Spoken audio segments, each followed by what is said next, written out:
নমস্কাৰ। সো আজি অসম ভাইবৰ ফালৰ পৰা আমাৰ এটা সুখবৰ, যিটো আমাৰ দুজন ছাত্ৰী দিব্যাশ্মী আৰু নেন্সি প্লাছ আমাৰ আমাৰ মানে faculty Raju Barman sir. So তিনিওজনে আজি শীৰ্ষস্থান লাভ কৰিছে।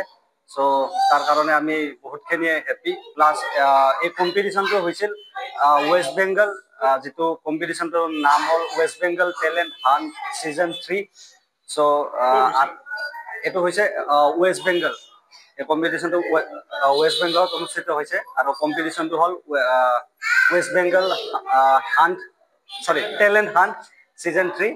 সো তাত জাজমেণ্ট হিচাপে গীতা মা আৰু কাৰ্তিক ছাৰ।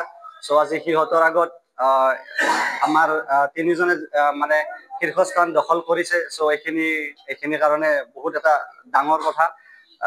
সো এইখিনি বাছ।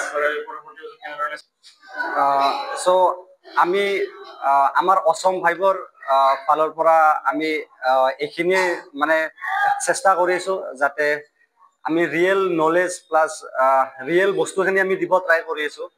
কাৰণ ডান্সৰ প্ৰতিভা বুলি ক'লে বহুতৰে আছে, ডান্স কৰিব বহুতে জানে, কিন্তু যিখিনি শীৰ্ষস্থানত লৈ যাবলৈ যিখিনি নলেজ বা যিখিনি বস্তু শ্বেয়াৰ কৰিব লাগে, আমি সেইখিনি বস্তু প্ৰদান কৰি আছোঁ ইয়াতে।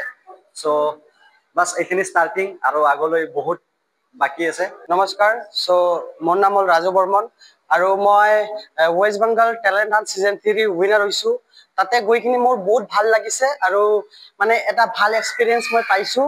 তাতে ইমান ডাঙৰ ডাঙৰ মানে চেলিব্ৰিটি জাজিছ আৰু চেলিব্ৰিটি মানুহ আছিল।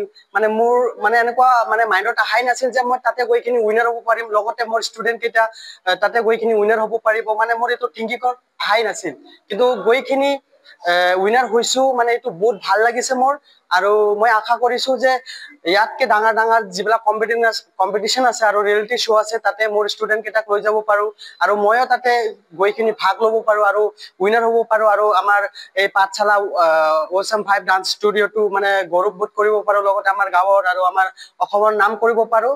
এইটোৱে মানে মোৰ মানে মনৰ পৰা, মোৰ থিংকিঙৰ পৰা মানে বহুত মানে ইচ্ছা কৰিছোঁ, আৰু এইখিনি মানে কৈছোঁ। আৰু মানে আৰু ক'ব লগা মানে একো নাই, মানে বহুত ভাল লাগি আছে যে মানে এটা পজিশ্যন আমি দখল কৰি আহিছোঁ আৰু ভাল ভাল পজিশ্যন দখল কৰিম, এইটো মই আশা কৰিছোঁ।